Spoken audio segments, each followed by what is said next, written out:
So, am I the asshole for crocheting around my boyfriend? I, 24 female, was at my boyfriend's 29 male house. We were watching our usual show, but I recently became very interested in crocheting. I can multitask fairly easily, and I was crocheting while we had something on. My boyfriend said it was rude to ignore him and the show, but I was paying attention. I told him I was still watching the show, but he said I was a selfish asshole for crocheting during our together time. I wasn't ignoring him like he claims. Am I the asshole? So, what are you supposed to do while you're watching a show? Like, is it mandatory to just stare at the screen and say nothing and do nothing? And like, it would be an asshole move if you were at the movie theater, maybe, because that's like the place where you like stare at a show uninterrupted. But like at your house, no. Also, how many times did he scroll on his phone? Like, that's where my head goes. Like, well, also, like, so for me, and I think also for you, crocheting is like an ADHD. Like, I have to move my hands, and so honestly, most of the time it helps us concentrate better. Well, because we're not like fidgeting, right? Well, and like I've been like quitting nicotine and like quitting smoking, and it's been helping a lot with like the hand movement, like coordination thing, to like stay focused on something else, to not smoke, you know? And so like, why is she so fascinated with it? What is, like, did you care to ask? Exactly. There are a bunch of comments on here, and there are updates. So, ooh, okay. All right, I'm gonna see if I can get a couple of comments going. So a couple of people are saying, like, not the asshole. Why are you still dating someone who called you a selfish asshole for having a hobby that doesn't revolve around him? Red flag. Yeah. Seriously, honestly. Yeah. Like, it's not like you were like doing jumping jacks while watching a show with him, you know? Or like working. I feel like working or like doing something like on a computer or on your phone, like while you're trying to spend time with somebody. But like when you're doing an analog activity that doesn't involve a screen, like, how much of your attention is it really capturing?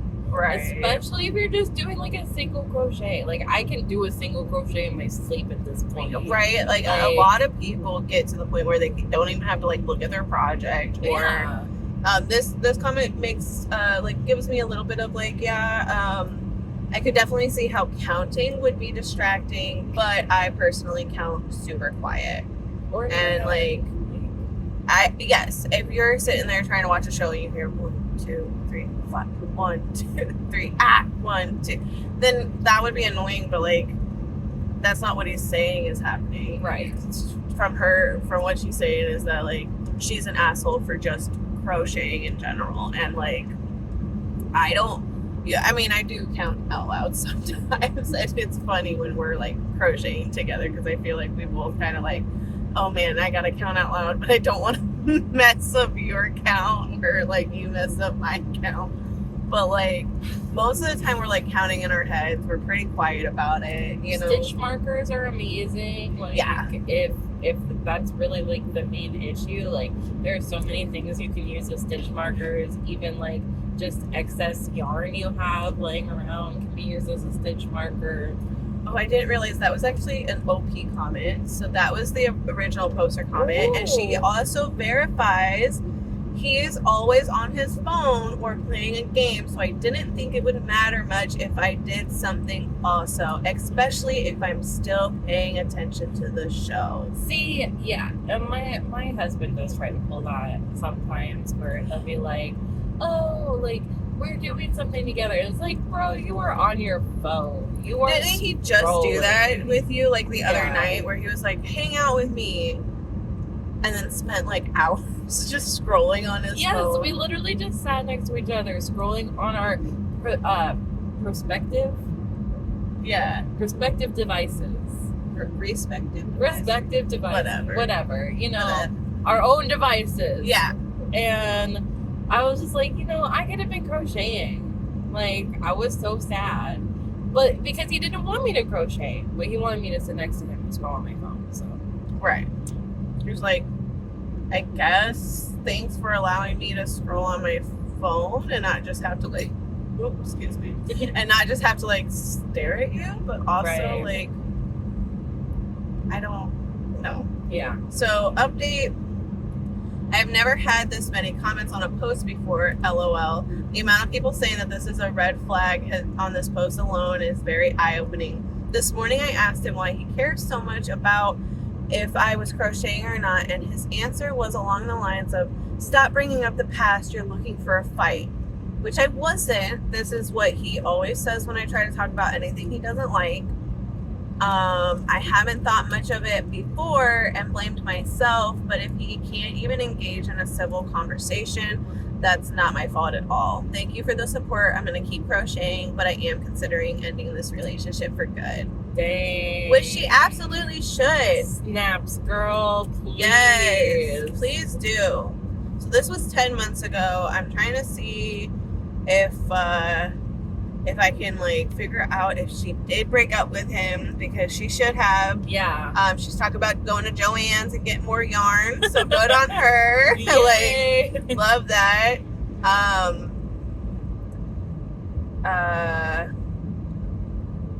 She's saying that like the show that originally started the fight is a show he's already watched before. He just wanted her to watch it.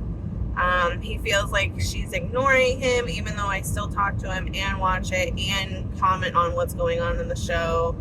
What should I be doing? Just sitting there. And I tend to have a lot of anxious energy, so I like having something in my hands. Yeah. Anxiety will do that to you. And I'm telling you, like, it does not, once you know how to crochet and like you're like comfortable with it and you're familiar with your hooks and your yarn and whatever, like it really doesn't take that much of your brain to crochet. Like it really doesn't. Mm-mm. Like you can definitely concentrate on other things while crocheting. Like we were just watching a show last night and we were both crocheting. Mm-hmm. And I pretty much remember everything that happened in that episode. Pretty much. Yeah. I mean, it helped that we also read the books that go along with the episode. But so it was easy.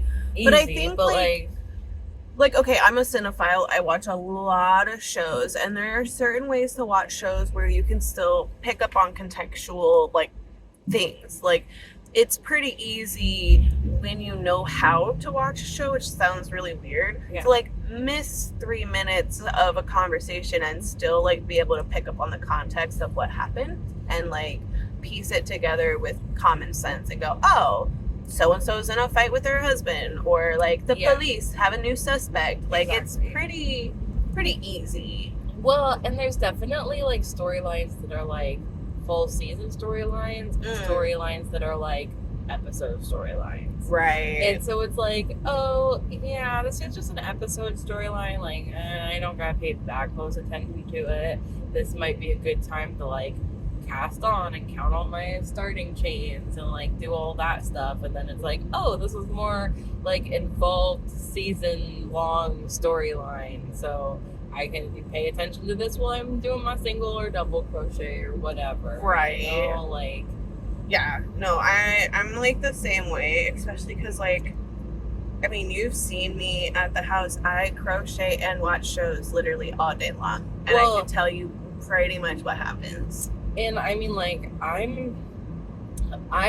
don't necessarily like always watch shows, but I do watch a lot of YouTube. Mm-hmm. And I really like to listen to things. And you know, for me personally, I do have a harder time like watching a show and crocheting, like it. But so I'll stop if I need to pay attention to what I'm watching. Mm-hmm. But a lot of the time I like to like listen to things like podcasts or audiobooks or just different things, so that I'm not just like sitting there in silence. Right, like part of like wanting to crochet, like even the counting helps me with my anxiety, so I'm not like alone with my thoughts. I'm like 1, 2, 3, breathing. And like that's another thing is like I was telling my therapist that I like use crocheting as like an anxiety measurement, or like an anxiety trick, like a meditation almost. Exactly. So she was talking about how, like, there's this technique, or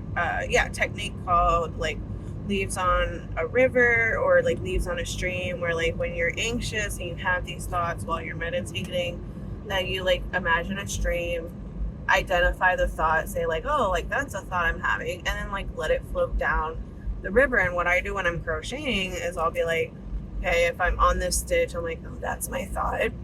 I finish my stitch, I'm letting the thought go. Oh, that's a thought. Finishing the stitch, I'm letting it go. And so like crocheting has allowed me to kind of like adapt that technique, to not be so anxious all the fucking time. And honestly, that's really good. I actually read a book once called Take Control of Your Life by Mel Robbins. I think I've talked to you about it before. It sounds familiar. But I absolutely love this book. It's so great, especially if you're dealing a lot with anxiety and depression. She talks a lot about specifically childhood trauma and like holding on to those core memories that are very traumatic for you, and like, lead to a lot of triggers that you might have. And like, something she talks about is like changing the narrative in your head over like how those memories are affecting you. I like that. Because they might have hurt at the time that they happened, but you can now say like, it's okay, it happened, I'm okay with it, I need to let it go.